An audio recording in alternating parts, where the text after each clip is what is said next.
right, welcome to another episode of the Business Academy podcast. Your host, Ethan Dangberg, here with a very special guest, my good friend, Tyler Graves. Not only is he the founder and president for the corporation Ready Stays, but is also a childhood friend. Yes, this is true. And a man of many backgrounds, international traveler, cavalier from around. He's seen it, done it, been there. So he has definitely some stories to share today. But more importantly, I think as we talk about business today and the story of what it takes to go from 0 to 7 figures, this guy has done it from a startup, $0 in revenue, no customers, to $5 million in annual revenue, 4 years, and just recently close to 145 units. Pretty impressive. So with that being said, thanks for joining the podcast. Hey, thank you. I appreciate that, Ethan. Well, let's start with the origin story. Sure. Yeah. Every hero or villain needs an origin story. That's exactly right. So where do we start? I mean, at the end of the day, you know our audience. Yeah. You know chiropractors well. You know healthcare providers well. Not only have you done contract work for companies like Tesla. You've worked in the consulting. You've worked in the HR field. You've worked in coaching healthcare providers. Traveled the world. Sure. Seen just about every single country that I would say see in the first world country, at least. Some second world as well. Sure. So you not only are you're traveled and experienced in that regards, but then you started the Ready Stays Corporation. So with Ready Stays, what is it, and then where did it start? Absolutely. So it started about 4 or 5 years ago. Ready Stays itself is what we would call a corporate housing company. So corporate housing is basically month-to-month furnished rentals, primarily for people that are moving between homes. We also service a lot of professional athletes that are doing training programs for a couple months at a time. People that are relocating. The bulk of our inventory, the bulk of our rentals is in the Tampa Bay area. So we do service a lot of people that are relocating to the area. And then, of course, there's your everyday projects, construction projects, engineering firms, just anybody that basically needs to stay typically for a month or month to month or for a couple of months at a time that doesn't want to be, crowded or in like a hotel, right? Fair enough. A lot of people say, oh, well, that's great. It sounds like you do Airbnbs. No, we don't. We don't do Airbnbs. Airbnbs are typically nightly rentals, although they do provide monthly rentals as well. The difference with our program is that in Airbnb, you have to book a fixed stay. You book for 2 weeks, 2 months, whatever that is. With our program, all of your rentals, or the majority of our rentals, if they're here in the Tampa Bay area, are really month to month. You can have a projected move-out date. You stay as long as you need to. You can either give us a 30-day notice or a 14-day notice. We don't relist the property as available. So it allows you to have very flexible terms. It's a good program for those that, again, they're doing a project, they're in a transition. And it is, we're primarily in mid to luxury communities throughout the Tampa Bay area. We also have projects that we do nationally. Nice. Yeah. One thing that's interesting is at the end of the day, the business model, right, is a flip. It's a flip of sorts. Yeah. And I'm going to go back a little bit earlier. Yeah. To when we were hanging out in 2000 and... I think it was 19. I think it was just before COVID. No. Way before that. Oh, okay. Way back. We're going to 2007. Yeah. Well, yes. Okay. Going back to Phoenix, Arizona. Oh, my goodness. We were hanging out back in our early 20s. Yes. And the reason I'm bringing that time up is that you at that time, we were just young idiots, right, in our early 20s. Yeah. Doing whatever we could to make money. And not only did you have a full-time job, but you were also flipping things on. Yes. Yeah. And one thing I've always noticed, like, kind of to me, your origin story is how to take a product that is undervalued and flip it for its proper value, earn the difference, and then scale that over and over and over again. Yeah. Yeah. And the story was there. Yes, I was working a full-time job. I think, the recession happened a year or two prior. So things were, we needed to make more money. And this would have been 2010 then. This was like 2000 and I think it was like 2009. Yeah. Actually. So it was just right around that time period. So yeah, I had a job. I was actually working from home at the time, which was in that apartment in Phoenix, Arizona. But, wanted to make more money and was single, unattached, and, wanted to kind of pursue some opportunities. So found a way, essentially to, you're right, find a product that was undervalued, then find people that wanted it. These were things like, PlayStations, Nintendo Wii's, tickets to games, stuff like that. And that was only for a couple of months. But I think that kind of stands out to you as, that's interesting. Like you always, you recognized that there's always... The hustle. The hustle, there's always an arbitrage of some sort. There's always some that can be done, right? So it's almost like with what you're doing now, you're in a much more scalable way Yeah. that you are, the mindset you've had is, I'm going to find an opportunity Yeah. and then provide a value Yeah. and then earn the difference. Yeah, and basically the origin story of that is that, I've been working in business management consulting with some HR I had been working for a couple of years. Prior to that, I lived in Southeast Asia. I owned a company that did tutoring for people in Thailand, mostly in Bangkok companies. We did we did seminars, private tutoring and stuff like that. But when I came back to the States, was working in business management consulting. So I kind of have that mindset of, all right, how do you build something? How do you optimize things? How do you find a service or product, advertise it, get it in front of people, and then, bring on, people that have the same ideas as you that want to work for you, and then sort of scale something based around that. So I would say that starting a business was something I'd done before, but I really wanted to start something here and really scale it and grow it. And so I was doing the consulting. Yeah.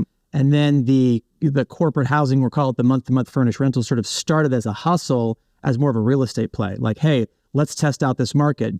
Could we be buying and selling homes or buying and renting homes in this area? And then that kind of grew to, well, I'm getting people that are asking, to stay for a month at a time or a few months at a time versus your traditional 12-month lease. Oh, well, they want something furnished. And so I started to listen to the customer. And in this case, it was a lot of realtors. People were saying, hey, my client just sold their home. They're buying a new home, or they're selling it, or rather they're going to be buying a new home or building a new home in another area. Can we rent this for a month or two or a couple of months? And I was like, oh, well, let's pursue this. And I kind of fell into the corporate housing space versus going, oh, I came from corporate housing, let me start my own thing. Right. And then kind of seeing what those needs were and then building up a client base from there. That makes sense. So where, if you're talking to a new chiropractor, Yeah. or a new Yeah. healthcare provider right out of school, they want to go into private practice. Mm-hmm. They want to open up their doors from day one as a startup. Yes. Right. The business just doesn't walk in on its own. No, it doesn't. No. How did you kick this thing off? Meaning, obviously for you, it was a part-time side hustle that then turned into a full-time income that then built into a 7-figure business. Yeah.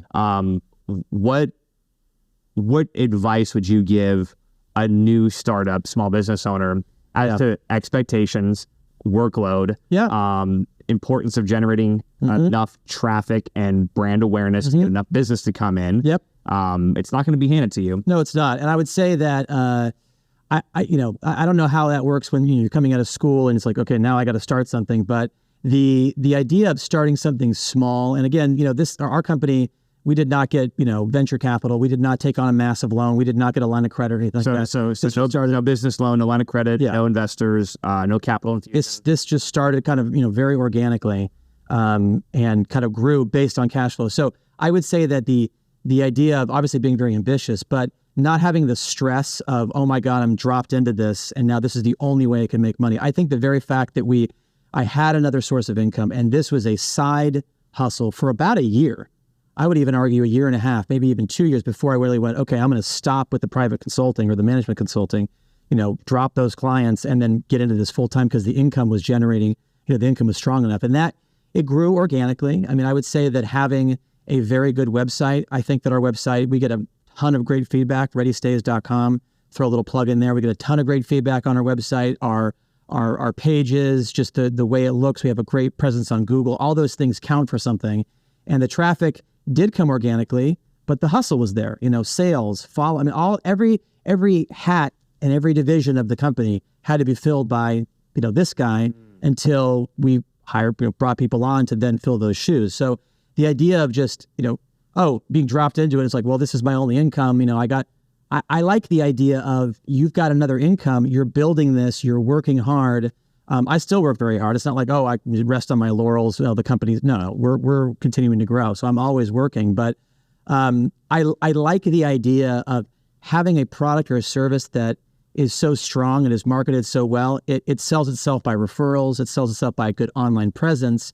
And let that traffic come to you organically. Don't go out and listen. I'm not arguing raise venture capital. You can do that if that's the play that you want, or you want to take out a loan or whatever. Sure. I would say most startup healthcare practices do not have that opportunity. Exactly. They have their sweat equity. Right. They have whatever a few bucks they can scrounge together. And they usually they already have $200,000 in student loans. Yeah. And then they're trying to put money together to open up a practice, or they're getting another line of credit through business to get it then kickstarted. But I like your story because it wasn't like the Ready Stays that we know today and how it operates and the brand awareness and when I look at Ready Stays and what I see was not there day one. No. You had to build that over time. And let me just actually fast forward to a story you shared with me about one of your non-ideal customers. Oh yeah, absolutely. And this is one thing that we talk a lot about at the Business Academy is knowing your target audience. Yep. Creating your ideal patient, because sometimes the patients you don't want in your practice are the ones that cause the most problems. Yeah. And I would say creating your offer as well. That's right. So creating an offer around your ideal patient. So for you, you've learned over time, like I have to create a consumer profile, if you would, or I got to know what my ideal customer is or client is. And this story goes back to earlier on when you didn't have as many units as you had now, and you were fitting in, as many people as you could in different units to get cash flow and to be able to pay. Exactly. Yeah. And you had a gentleman that really kind of caused you a lot of stress. We had many stories. People. Yeah. There were multiple people where you're just kind of going, if you don't, again, we're responding to inquiries, trying to fill places, trying to, build a business, grow the portfolio. And I think in the course of doing that, in a year or two or even three of doing that, you sort of identify what is your true customer, And if you don't know what that true customer is, then you find yourself there's problems. I mean, inevitably, when we go down market, when we, find ourselves, we just got to, get somebody in there. We don't do the proper checks. We don't do the proper, whatever. Then now you're servicing a different segment, a different market. You find yourself with problems. So there have been people that unfortunately we've had to evict, or, just where something has gone terrible and it hasn't really worked out. And if you're putting your attention to that and not your actual customer, we have a very definitive customer profile. Now when a call comes in or an inquiry, oftentimes I'm still doing a lot of the sales, or if somebody else is doing the sales, hey, here's the pattern, here's how we're talking, here's how we're identifying if they're qualified, and then we're going into our program. And in the first 30 seconds, we can define whether this person is an ideal fit for our company, whether they're an ideal customer company. And if they are, then we pursue them doggedly. I mean, it's the follow-ups, it's everything. And if they're not, there was a marketing mismatch. And so it's like, let's identify what in our marketing gave them the impression that we do weekly rentals, or we're a motel alternative. We're not. We're a hotel. We're a 3 or 4 star hotel alternative, 2 or 3 times the size of a hotel room, with, anywhere from 10 to 20% less than what you'd be paying for a hotel. So that's kind of like that's the angle. It's not, we just provide, inexpensive monthly rentals. Interesting. So if you're attracting, this is a good point, if you're attracting at times the wrong customer, then you're being proactive and going, where did our messaging sit? Absolutely. I think sometimes healthcare providers outsource a lot of their marketing. Yes. And then they get a lot of leads that aren't ideal customer, and they just get mad at the marketing company. Yes. And I would actually say it's probably best when you're starting out a practice or any business that you do everything at the beginning. I still handle the majority of the sales in our company because I like to know the customer. I like to always hear the changing trends. Oh, there's a new competitor. Oh, what's the competitor offer? Okay, how do we differentiate ourselves from the competitor? We're very clear and we're very secure in our position in the market. We can say with confidence, we are the most reviewed and highest rated furnished housing company in Central Florida on Google.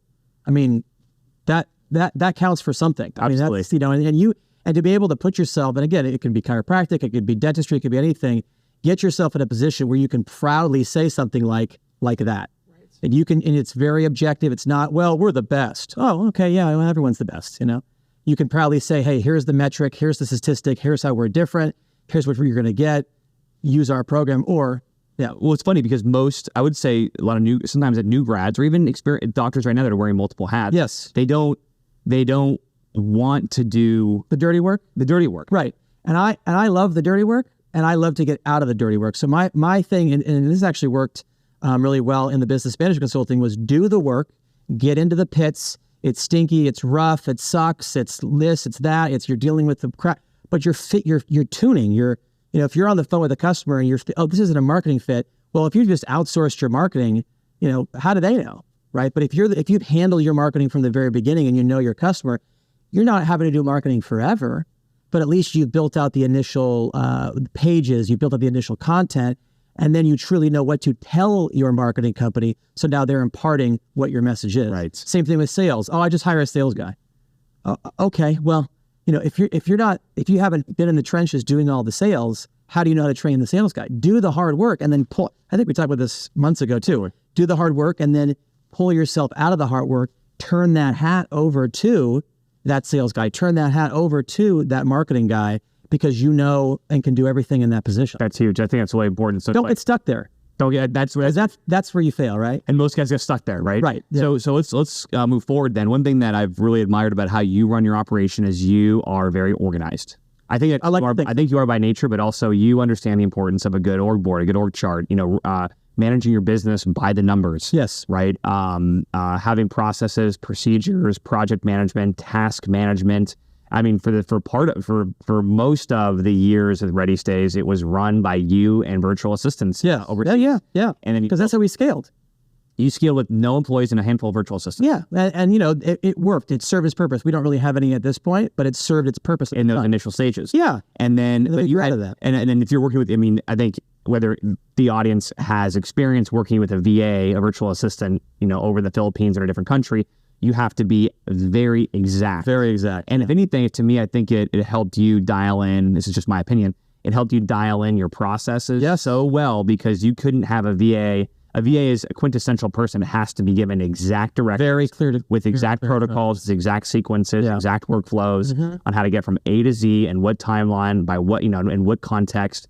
You have to spell all of that out for them. Yes, right. And that almost by doing that, it was an inexpensive way to run your business, but also it forced you to have to build the process for everything. Right. Yeah, and I feel like some people they just go, "I'm the business owner." Or I'm the president, or I'm whatever. I started this thing. I'm going to hire you. You figure it out. You figure out the marketing. You figure out the the client retention process or the referral. But it's like I don't know. I hired. Yeah, don't you have a background in marketing? Don't you have a background in being a receptionist or sales? You just do it. It's like but then they're going to do it their way, right? And so it's funny when you look at the people that we have brought on as employees. We brought people on that actually didn't have a lot of experience in this business. This is somewhat of a niche business, so yes, there are other companies that do what we do, of course, and there's national companies that do what we do.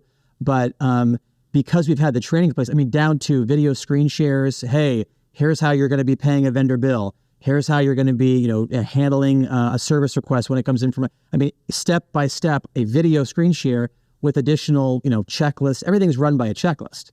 So it's like the opportunity for an error is so minimized because there's like checks and balances. And when there is an error, it's like, hey, go rewatch that video. Hey, go and what did you get wrong? Why what did you not understand about the checklist? Oh, well, with this particular properties, it's a nuanced scenario. Great. Let's create a process for that. Wow. And it's like you're just kind of, and I hate to say it, but you're kind of going through the suck of the, oh wow, like we didn't know that, and then you're developing a process or you're constantly optimizing. Right. We do a monthly staff meeting. Yes, obviously to, talk about strategy, goals and everything, but we always get feedback from our employees. What are you seeing?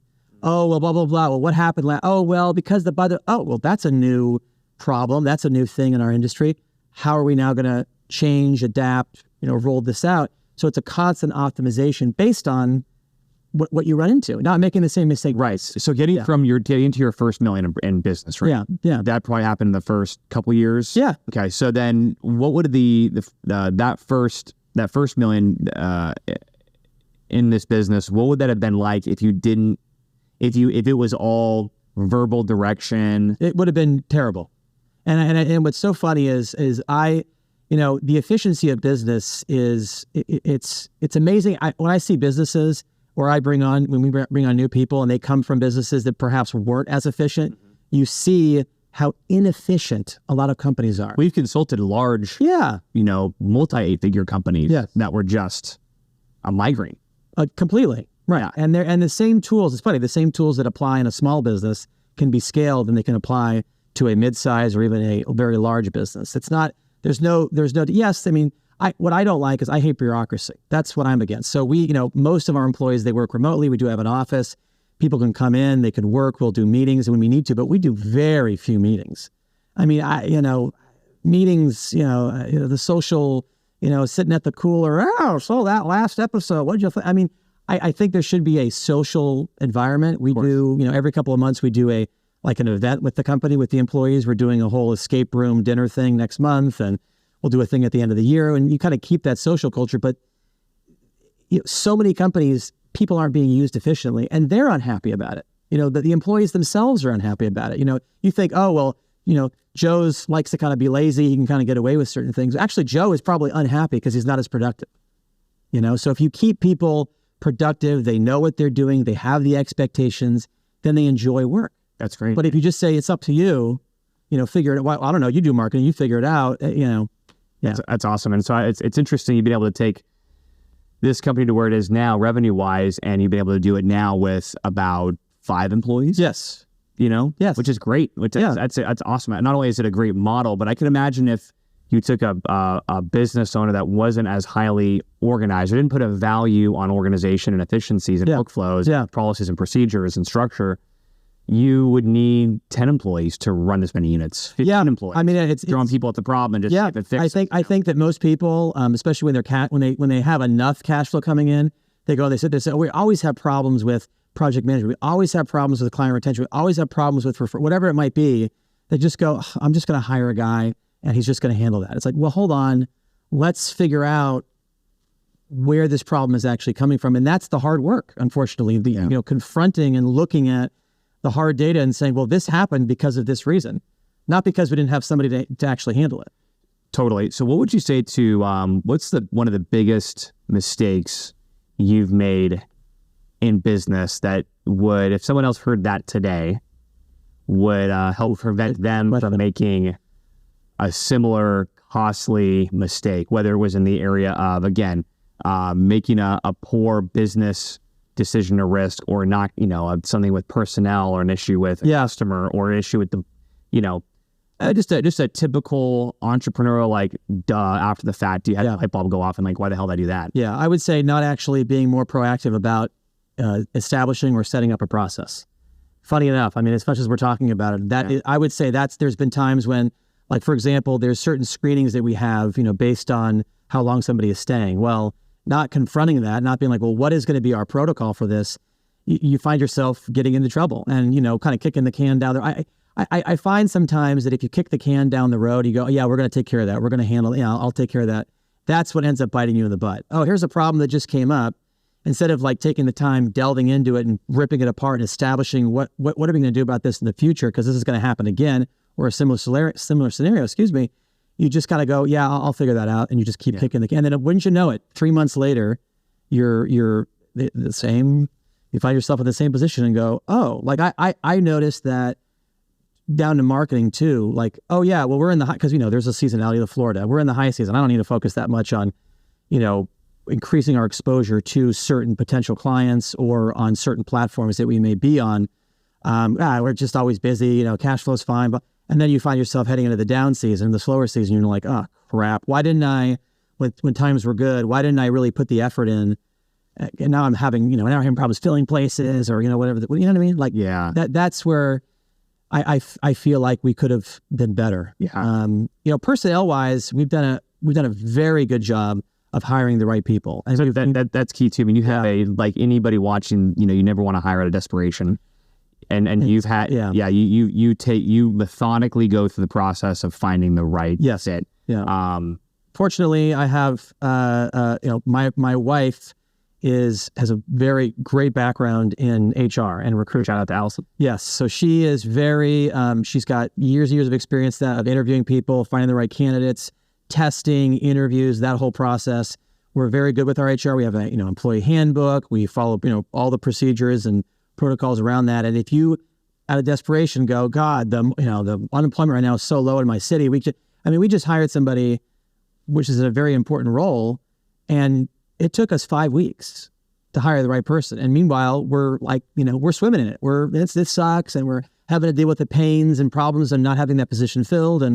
But it's worth the patience. And Allison and I would be talking I don't know what we're going to do. Maybe we'll just figure something out. We'll use an outside company. We'll do something. It's no, just keep doing it. Just, keep paying for those Indeed ads, keep paying for ZipRecruiter, keep asking for referrals. So you're telling me that right now in today's market, 2023, that you're the biggest, and this is something that comes up a lot, I think, with a lot of small business owners. Yes. Finding good people. Yes. Frustrated with the lack. We have an under 4% unemployment, which means there's not going to be a lot of candidates out there, and most of them are already employed. The people you want. So you're telling me the solution is literally a solution as a tactic of perseverance. In this market, it is. Yeah. I mean, if unemployment was 5, 6, 7% in your city, I would say there's probably you're gonna have a lot more interviews. You could be a lot more choosy, but yeah, you can make a mistake, and I've seen it. Doing business management consulting where people just go, I got to fill this project manager position. I got to fill whatever position is. And listen, this guy's nice. He's got this degree. He's got this background. And, your gut's just telling you I need to fill it. Let's just solve the problem. And wouldn't you know it, 60 days later, he's quitting. He's not, this and that, and there's a bad fit. Yeah. And so we did multiple interviews. We had multiple people come in and we're off. This is just a little, something doesn't add up in the old, the history of employment, just little things like that where you kind of go, well, yeah. And it sucks. Yeah. And I would say with this level of unemployment, and of course, you have to pay more because everyone's demanding more and there's inflation and there's all that stuff. But I hate that's not a wonderful secret.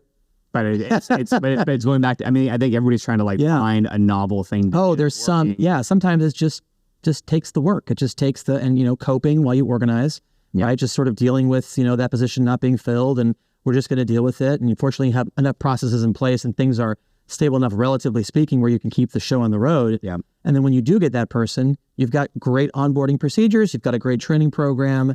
You're checking in on that person. There's checklists, protocols, systems for that person, so how they're progressing, and you can staticize what they're doing versus just saying, "Oh, I just sent Joe out and customer feedback's not so hot." Like, you should have caught that weeks or months prior, right? Because you were seeing the reports, you were seeing the metrics. So you're also, again, like any well-organized business, you're managing your team and departments by key performance stats and metrics. That's something that you're goal setting, targets, rollout, but these are the projections and expectations for your role. This is what your measurements are. This is what we're moving towards.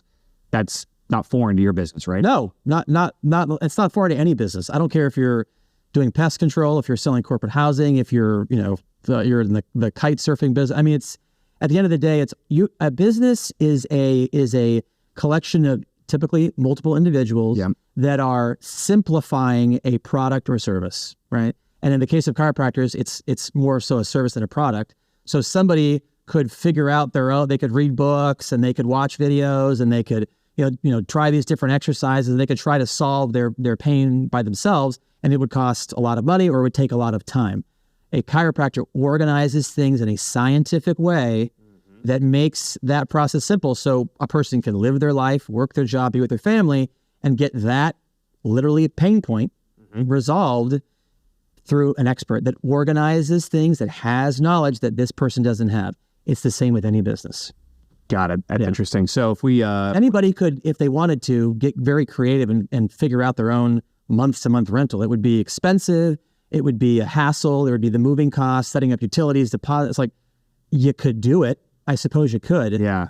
But do you want to spend weeks and hours and, or do you want to just find a company that does this special thing? Totally. So they seek you out as the expert to make their life easier. So that solves a pain point for them. That's really all the cycle of business, really simplicity of what it is. Exactly. Yeah. So then moving forward, right, how do you take, right, again, you scaled it to where it is now.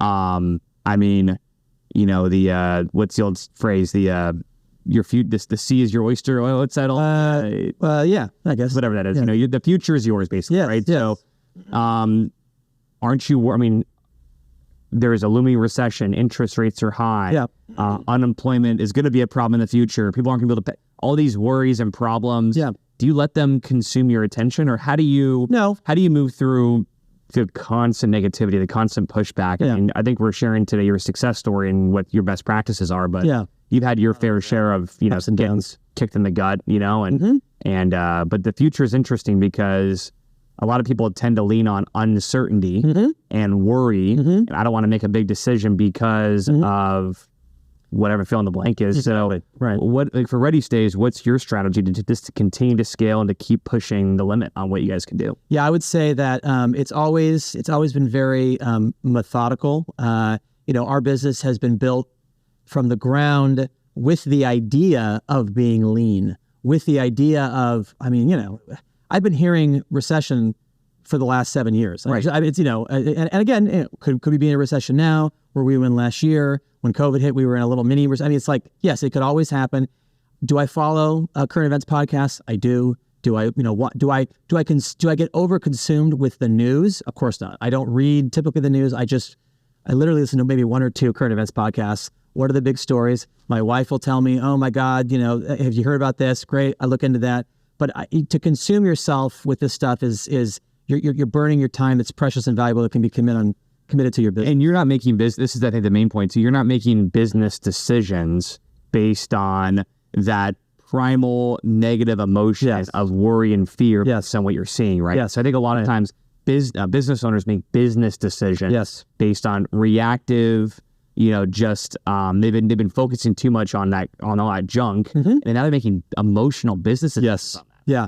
And a lot of folks, you already have a lot of overhead, you already have a lot of employees, and I get that. But I would always say, especially if you're small and you're sort of in that growth phase, or you want to get to that growth phase, design your business with the idea of low overhead. We are in the perfect climate, in the perfect time of being able to manage things. I mean, like I said, most of our employees, they work remotely. We have a very small office. The way we manage our business, we can be extremely flexible. Yeah. You don't need to have the big, $5-6 million building and look at us. Right. And again, there's nothing wrong with that. You can do that. And some people like that play, that big venture play. But me personally, my temperament, my tolerance is, having cash on hand, having a comfortable balance sheet, knowing that we can weather a storm. Oh God, the recession hit. We don't have to go and lay off, all of our employees. We can, move things around. We can be flexible. We can infuse cash. That's, it's like you kind of design yourself that way so that you can actually, take the steps. Like if there is a recession, you can go, oh, this might be an opportunity. Right. Or if you say, hey, I want to try something new. We were talking about modalities earlier, right? Like a chiropractor, they might want to implement a new modality. Well, if you've got a good balance sheet, you can commit some money. Again, people can do the whole, I'm all in, or you can commit, try, test, get feedback. I would say the customer feedback is probably the biggest thing. Yeah. What did you like? Oh, you didn't like that? Oh, okay. Okay. And now you're kind of fine tuning, get it right, get it set, and then versus taking a line of credit for $70,000 to get a new decompression machine. Yeah. You've never even touched it. Maybe you list the machine. Hey, we're doing a trial program. We're offering, 50% for everyone, in the next 30 days. Come in, flyers. Oh, great. Yeah. Tell me about that. You're making little to no money. Maybe you're losing money on that vertical, but is this actually worth pursuing? I mean, we now do national projects, right? So we're not just in Tampa Bay. We do, any given time we'll have 20 or 30 of these nice 1, 2, and 3 bedroom fully furnished rentals across the country. We have access to over 100,000 mid to luxury apartments across the entire country. Yeah. So if a company's like, hey, I'm doing a project in, Raleigh, North Carolina, or Washington, D.C., and we got 20 employees we got to, put for 3, 5, however many months, we can deploy and have something up and ready within a week or two. Now I didn't just go and say, I'm going to, take a line of credit for $100,000, get on a national campaign. No, we listened to our customers. We had one customer that said, hey, can you do we have a project in this city. Could I do that? Yeah.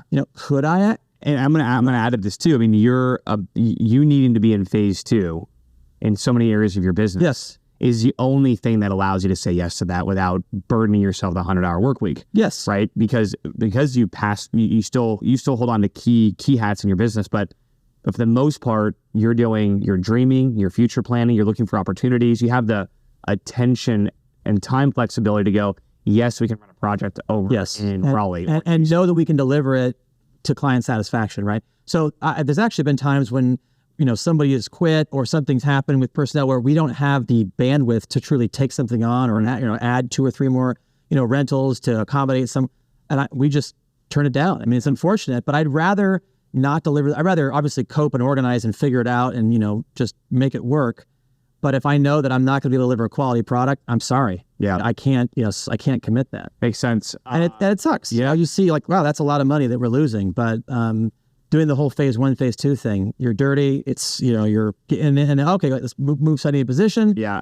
and then now I can kind of move on to something else. Yeah, absolutely. That makes sense. Now, going way back here. So what kind of energy does it take to be a successful entrepreneur? So for those that are listening, back when me and Tyler grew up together, we've known each other since we were 5. I think so. Yeah. Actually, our parents were pregnant. That's right. Together. That's right. There's a photo of them. Yeah. That's right. Yeah. And I've had to work a lot on myself, right? Because the funny story is during elementary school drama class, and we have a plays we have to do.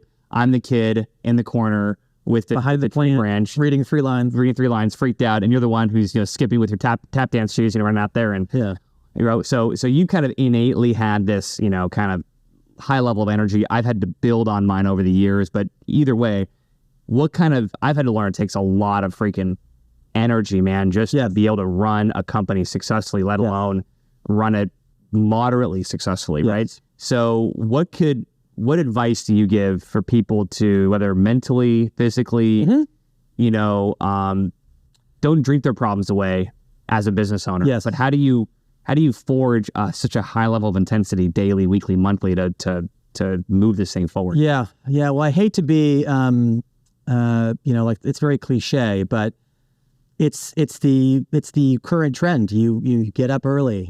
I exercise there's one morning, every Saturday morning, I don't exercise, but 6 days a week, I'm up 5:15, 5:30 on a slower day. It's true. I was up today at 5:10. It's like, it sucks to get up. It sucks to get up. And I'd say probably, I noticed that the company truly took off. It's funny, when I started to get up early. I would get all the admin, any little projects, that I was working on, I would kind of get them done between 7:15 and 9, because then the rest of the world starts to send you the emails, and here's this problem, here's that problem. But I got an hour and a half, sometimes even 2 hours to really, okay, let's fine tune this. Let me make this instructional video for this new hire. And then you got your whole day to sell, to work. That whole mind-body relationship is huge. Yeah. If you're getting up, if you're eating well, if you're exercising, I find my days are tremendously more productive when I do a hard workout in the morning. You'd think, oh my God, you'd be exhausted. Oh my God, you ran 3.5 miles and did 300 push-ups. Like, wouldn't you just be actually, no. You're tuned in. You're dialed in. You're sharp. You get your cold brew. I mean, I drink a cup of coffee every morning. Yeah. Typically cold brew. I'm not going to lie, that does help. I take a break on the weekend, so I don't get in that sort of, that my tolerance doesn't keep going up. Yeah. I'm not saying that's the secret to success is skipping coffee on the weekends, but it works for me. My wife thinks she thinks that's made up. And perhaps it's all mental. Yeah. But, there was a podcast I actually listened to where he said, if you really want the effects of caffeine, take 2 to 3 days off a week. Ooh, that's good. So that may be the secret. That may be the secret.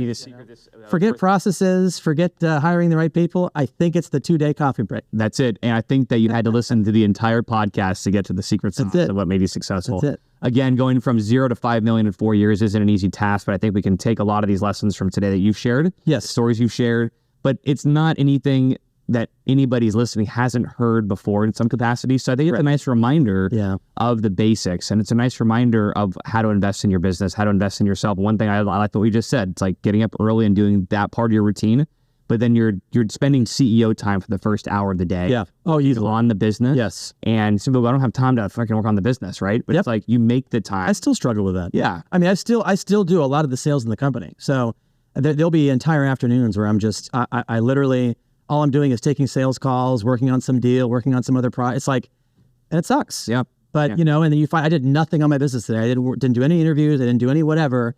But that's why you build a business. Yeah. And then if you the best you can, allot that time in the morning before the operation and the world starts, that gives you with the clear head to spend a couple days a week at least focusing on the business. Yeah. Those 2 hours a week is 10 hours a month, which is going to be over 100 hours a year of you focusing on building the infrastructure and building the growth of your company. So that's awesome. And I would say lastly that it is not, starting a company is not for the faint of heart. It is very difficult. I mean, especially, if you're buying a business and you're kind of improving the process, that's one thing. But if you're starting it from scratch, it's just the amount of work, the amount of figuring things out, the amount of, wow, that didn't work. If you don't have the tolerance to basically just, eat what and go, well, that's a loss, I don't think it's meant for you. But I hate that's not very inspiring, but It's the truth, though. it is that you meet people, and there's some people that really they want the comfort, they want the security, they want, and those are great people.